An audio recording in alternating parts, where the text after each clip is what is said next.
Hayang pabung modi na lakada ba je ako'y magparza mayam na karimata haijaroy ako'y iyumda laigera lairoigera ako'y iyumda amukta di kala thuna hanjanbiramo hanjananaba thorang tawbiramo pabung lai kansidai ako'y pabung dai karimta apam kaimta laite iyumda dang hanjanbihan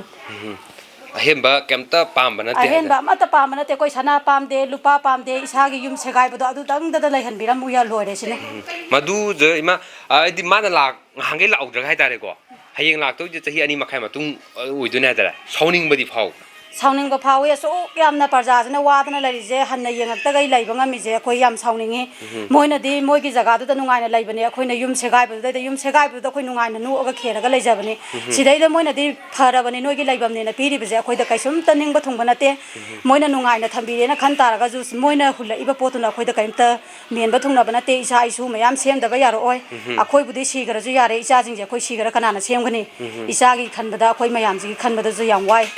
ado pabung na lai kan sidai da si loi ma puna mak loi yen janbiramo adubo atai mayam pudi hainingai mayam lai adoi taraga su mayam haira roge yumda akhoi gi pokna phamlam dam dai da mukta di thuna hanjala Attopa henba paisa nung sa amta pamde